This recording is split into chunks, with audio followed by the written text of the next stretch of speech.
বিশ্বাসের ভিত্তি। ফলে বাংলাদেশে আগামী যে উন্নয়নের নীতি, সে উন্নয়নের নীতিরও গোড়াতে থাকবে পানি।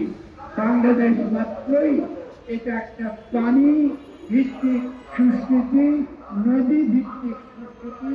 ফলে পানি আমাদের জীবন রক্ষা করে, প্রতিটি জীবের প্রাণ রক্ষা করে। এই নীতির ভিত্তিতে অবিলম্বে তাকে একটি পানি কমিশন তাকে গঠন করতে হবে এবং জনগণকে শুকনো পানি নিশ্চয়তা তাকে বিধান করতে হবে। এখানে কোনো টান বাহানা করবার কোনো সুযোগ নেই। কেন নাই? কারণ আমরা বিশ্বাস করি না কোন রাজনৈতিক দল আমাদের সঙ্গে একমত হবে না যে পানি সমষ্টির সম্পদ, পানি আমাদের সকলের সম্পদ, জনগণের সম্পদ। অতএব পানিকে প্রাইভেটাইজ করবার অধিকার কারণ নাই। কোম্পানির হাতে পানি সম্পদ তুলে দেবার অধিকার সরকারের নাই। সরকারকে প্রথম কাজ করতে হবে জনগণকে শুকনো পানি নিশ্চিত করা। ফলে আমরা এই সরকারকে সর্বোচ্চভাবে সহযোগিতা করব। কেন ঢাকা শহরে অবিলম্বে মানুষ বিনা পয়সা শুকনো পানি পায়। এই যে বিশ্বটাকে আপনারা দেখেছেন, তার অধিকার মতো এই পানি বিনা পয়সায় পাওয়া। আমাদের যাদের টাকা দেওয়ার অধিকার আছে, আমরা বলতে পারি যে আমরা এই পানির জন্য কিছু দাম দিতে আমরা রাজি আছি। আমাদের কোনো অভিযোগ নাই। মানে কিছু আমরা পানি কিনতে পারি 20 টাকা দিয়ে নয়। অত্যন্ত নাগরিকরা নাগরিক মূল্যে মানে যে সার্ভিস আমরা ওয়াসা থেকে চাই, কিংবা যারা সে পানি সরবরাহ করার ক্ষেত্রে সেই সরবরাহ ক্ষেত্রটা পাহাড়ে এবং আমরা সকলে যেন পেতে পারি, এটা নিশ্চিত করে তাদেরও কিছু অধিকার আছে যেন এই সার্ভিসটা বিপরীত তারা পেতে পারে। ফলে আমরা বলবো অত্যন্ত কম মূল্যে যারা গরিব তারা যেন কিনতে পারেন এবং যারা একেবারেই যাদের সামর্থ্য নাই বা যারা মেন মানুষ তাদেরকে বিনা পয়সা ঢাকা শহরে পানি সরবরাহ করার মধ্য দিয়ে আমরা একটা পরিকল্পনা অবলম্বন শুরু করতে পারি। আমি ডক্টর ইউনুসকে স্মরণ করে দিতে চাইছি যে তিনি আন্তর্জাতিক খ্যাতিসম্পন্ন মানুষ এবং আন্তর্জাতিক উন্নয়ন নীতি সম্পর্কে তিনি জানেন। পানি সাস্টেনেবল ডেভেলপমেন্ট গোলের 6 নম্বর অনুচ্ছেদ, এটা বাস্তবায়িত করা তার কর্তব্য, এটা তার দায়িত্বের মধ্যে পড়ে। এটা শুধু ডোমেস্টিক দায়িত্বটা নেই, এটা আন্তর্জাতিক দায়িত্বের মধ্যে পড়ে। মানে আমরা তার কাছ থেকে অবিলম্বে সারা যায়। এটা আমার না জানা আজকে বললাম এবং তিনি 3 বছর পরে তিনি ক্ষমতায় চলে যাবেন। তারপরে বললাম হ্যাঁ আমি চেষ্টা করেছি, হয় নাই, না এটা হবে না। আমরা মনে করি পানি পাওয়ার অধিকার গরিব মানুষের রয়েছে। প্রতিটি পাবলিক মাদ্রাসাতে, মাদ্রাসা স্কুলে এইরকম আমাদের যে পাবলিক এটা মাদ্রাসা, এখানে বিনা পয়সা পানি পাওয়ার অধিকার শহরের নাগরিকদের রয়েছে।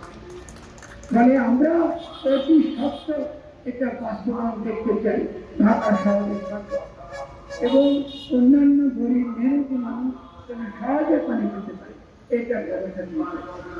2 নম্বরটা হচ্ছে এই, তার প্রতি আমাদের আবেদন, আমরা যে সুনিষ্ট পানি সম্পদের অধিকারী, যে শুকনো পানি সম্পদের অধিকারী, কিন্তু বৃহৎ নদীর মোহনা থাকার কারণে এই মিষ্টি পানি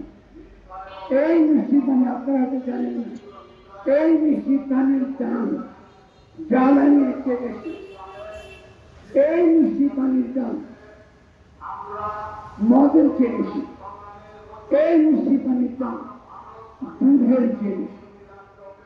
আপনারা যারা ভাই বোনরা সাংবাদিকরা যেখানে আছেন, আমি আপনাদেরকে মনে করে দিতে চাচ্ছি, এই যে সম্পদ যেটা আল্লাহ আপনাকে দিয়েছে, আপনাদেরকে দিয়েছে, এই সুযোগ, এই সম্পদ সুরক্ষার মধ্য দিয়ে আমরা 3 থেকে 5 বছরের মধ্যে যে কোনো ধনী দেশের কাতারে পৌঁছাতে পারি। এটা আমাদের অর্থনৈতিক সম্পদ। ফলে শুধু পানি যারা নষ্ট করছে, বিষ দিয়ে টক্সিক রাসায়নিক দ্রব্য নদীতে সমুদ্রে ফেলে দিয়ে এদেরকে ক্রিমিনাল হিসেবে গণ্য করতে হবে। তার জন্য আমাদের অবিলম্বে ফৌজদারি ল এবং আন্তর্জাতিকভাবে যে সকল বিষ নিষিদ্ধ, কৃষির নামে যে সকল বিষ ব্যবহার, কৃষির নামে যে সকল বিষ মাছের ক্ষেত্রে ব্যবহার করা, অবিলম্বে সে সকল বিষ বন্ধ করবার নির্বাহী আদেশ আমরা চাই। কথা তো পরিষ্কার। আপনি কাগজ নেবেন, ভাই একটা সাদা কাগজ নেবেন, আপনার মন্ত্রণালয়ের প্রধান উপদেষ্টা হিসেবে লিখবেন, আজ থেকে WHO নির্দেশিত সমস্ত বিষ ব্যবহার বাংলাদেশে নিষিদ্ধ। যারা এটা করবে তারা ফৌজদারি অপরাধে দণ্ডিত হবে। খুব সহজ। আমরা গণঅভ্যুত্থান করেছি, আজকে আমাদের সঙ্গে এনসিপি নেতারা রয়েছে, অনেক বড় বড় তরুণ নেতা আমাদের সঙ্গে রয়েছে, এবং তারা রক্ত দিয়ে আপনাকে বসিয়েছে। আপনার কাছ থেকে এই ব্যাপারগুলো চাইবার অধিকার আমাদের আছে, আছে কিনা? আমরা আছি, কারণ এটা মানুষের জীবন ধারণের সঙ্গে সম্পৃক্ত। ফলে আমরা আশা করব অবিলম্বে অন্তর্বর্তীকালীন এই সরকার অন্তত পানি সুরক্ষা করার মধ্য দিয়ে তারা প্রমাণ করবেন তারা কোনো ফ্যাসিস্ট শক্তির সৈনিক। এটা প্রমাণ করার বিষয়, মুখে বলার বিষয়, এটা মুখে করার বিষয়। আপনি প্রমাণ করবেন এই গত 350 বছর যে ফ্যাসিস্ট শক্তি গড়ে উঠেছে, তারা আমাদেরকে আমাদের সম্পদ থেকে বঞ্চিত করছে, তারা আমাদের পানি থেকে বঞ্চিত করছে, তারা আমাদের শুদ্ধ পানি পান করে থেকে বঞ্চিত করছে। এটা অভিনন্দন, এটা কোনো আকর্ষণ। আমরা এরপরে পানির মিছিল করবো, দরকার হলে এরপরে আমরা বিক্ষোভ করবো, কিন্তু পানি আর দ্বিতীয়ত যারা বাংলাদেশে ব্যথায় ব্যথায় আমাদেরকে যারা কথায় কথায় আমাদেরকে ধর্ম শিক্ষা দেন, ইসলামে আমাদের ভাই বলে গেছেন, ইসলামের সবচেয়ে পবিত্র জিনিস হচ্ছে পানি। ইসলামের সবচেয়ে সংবেদনশীল যে বস্তু তার নাম পানি, তার সঙ্গে তার বলার স্মৃতি। আমি আজকে এখানে দাঁড়িয়ে আপনাদেরকে জবাব করছি, আপনারা কিসের ইসলামে রাখবেন? আপনারা যদি আজকে সত্যিকারের ইসলামপন্থী রাজনীতি করতেন, তাহলে বাংলাদেশে পানির সমস্যা হতো না। আপনারা করতেন, আপনার ধর্মের নামে কথা বলেন, কিন্তু ধর্মে ইসলামের যে মহিমার যে, তার যে গৌরবের যে, তার যে সত্যিকারের রাজনৈতিক দিক, এই ব্যাপারে আপনারা কিছু করেন। আমরা ইসলামের চোখে বাংলাদেশ মাত্রই যে জনগণ, মানুষ মাত্রই আল্লাহ প্রতিনিধি, এবং তার প্রধান কাজ সৃষ্টির সুরক্ষা করা।